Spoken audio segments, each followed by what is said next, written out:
ಹುಣಸೂರು ನಗರದ ಮುತ್ತುಮಾರಮ್ಮ ಸನ್ನಿಧಿಯಲ್ಲಿ ಪ್ರತಿ ವರ್ಷದಂತೆ ಈ ಬಾರಿಯೂ 2ನೇ ಆಷಾಢ ಶುಕ್ರವಾರದ ಪೂಜಾ ಕೈಂಕರ್ಯವನ್ನು ವಿಜೃಂಭಣೆಯಿಂದ ನಡೆಸಲಾಯಿತು.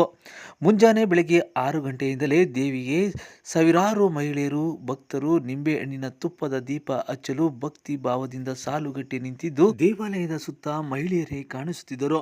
ಇನ್ನು ದೇವಿಗೆ ನಿಂಬೆ ಹಣ್ಣಿನ ಹಾರ ಸೇರಿದಂತೆ ವಿವಿಧ ಹೂವಿನ ಅಲಂಕಾರ ಮಾಡಿ ವಿಶೇಷ ಪೂಜೆ ಸಲ್ಲಿಸಲಾಯಿತು. ಇನ್ನು ಬರುವ ಭಕ್ತಾದಿಗಳಿಗೆಲ್ಲ ಪ್ರಸಾದ ವಿತರಣೆ ಮಾಡಲಾಯಿತು.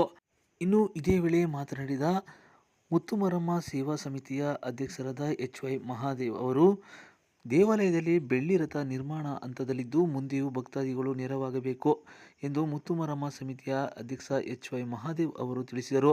ಇದೇ ಸಂದರ್ಭದಲ್ಲಿ ಕಾರ್ಯದರ್ಶಿ ಈಶ್ವರ್, ಸಹ ಕಾರ್ಯದರ್ಶಿ ಅಶೋಕ ರಾಜಲಿಂಗಯ್ಯ, ಖಜಾಂಚಿ ಗುಂಡುಮಣಿ, ನಿರ್ದೇಶಕ ಗಿರೀಶ್ ಕುಮಾರ್, ಎಸ್. ನರಸಿಂಹಯ್ಯ ಸೇರಿದಂತೆ ಸಮಿತಿಯ ಸದಸ್ಯರು, ಪದಾಧಿಕಾರಿಗಳು ಹಾಜರಿದ್ದರು.